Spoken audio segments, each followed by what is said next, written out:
Welcome to I news. Bharat America బంధంలో మరో కీలక అధ్యాయం మొదలవబోతోంది.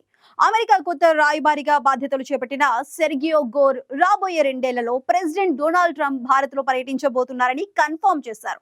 ట్రేడ్ టారిఫ్ గొడవలు నడుస్తున్న ప్రధాని మోదీతో ట్రంప్ కు ఉన్న ఫ్రెండ్షిప్ ఇప్పుడు హాట్ టాపిక్ గా మారింది.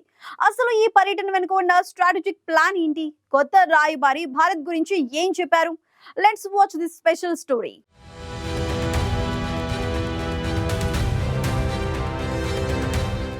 అమెరికా రాయబారిగా సెర్గియో గోర్ అడుగు పెట్టడమే ఒక సెన్సేషనల్ న్యూస్ తో మొదలైంది. జనవరి 12, 2026 బాధ్యతలు చేపట్టిన గోర్ రాబోయే 1 లేదా 2 ఏళ్లలో ప్రెసిడెంట్ ట్రంప్ ఇండియా విజిట్ కి రాబోతున్నారని అఫీషియల్ గా కన్ఫర్మ్ చేశారు. ట్రంప్ కు ప్రధాని మోదీతో ఉన్న గ్రేట్ ఫ్రెండ్షిప్ గురించి వివరిస్తూ వారిద్దరి బంధం చాలా రియల్ అని గోర్ కొనియాడారు. ఒకవైపు ట్రేడ్ టారిఫ్ విషయంలో 2 దేశాల మధ్య చిన్న డిసగ్రిమెంట్స్ ఉన్న నిజమైన స్నేహితులు తమ సమస్యలను చర్చల ద్వారా పరిష్కరించుకుంటారని గోర్ స్పష్టం చేశారు. జనవరి 13 మంగళవారం రోజున 2 దేశాల మధ్య ట్రేడ్ డీల్ గురించి ఒక కీలకమైన కాల్ జరగబోతోంది. అమెరికా నేతృత్వంలోని కొత్త స్ట్రాటజిక్ ఇనిషియేటివ్ పాక్స్ సిలికాలో భారత్ ను ఫుల్ మెంబర్ గా ఆహ్వానించడం ఇప్పుడు ఒక పెద్ద గేమ్ చేంజర్ కాబోతోంది. సెర్గియో గోర్ తన పాత జ్ఞాపకాలను గుర్తు చేసుకుంటూ 2013లో ఆయన భారత్ వచ్చినప్పుడు ఇక్కడి తాజ్ మహల్, జైపూర్ వంటి ప్రదేశాలు తనపై చెరగని ముద్ర వేశాయని చెప్పారు. ప్రపంచంలోనే అతిపెద్ద ప్రజాస్వామ్యం, అత్యంత పురాతన ప్రజాస్వామ్యం కలిసిన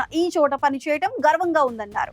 America secretary of state Marco Rubio చెప్పినట్లుగా ఈ ఏడాది రెసిప్రోసిటీ అంటే పరస్పర సహకారం, గౌరవానికి చిహ్నంగా ఉండబోతోంది. మొత్తానికి ట్రంప్ రాకతో భారత్ అమెరికా సంబంధాలు మరో మెట్టు ఎక్కబోతున్నాయి. ట్రేడ్ టారిఫ్ ఇష్యూస్ కి ఎండ్ కార్డ్ పడుతుందా? మోదీ ట్రంప్ జోడీ మళ్ళీ ఎలాంటి మ్యాజిక్ చేయబోతోంది? ఇది ఇప్పుడు ప్రపంచమంతా ఆసక్తిగా చూస్తున్న బిగ్గెస్ట్ డిప్లొమాటిక్ ఈవెంట్.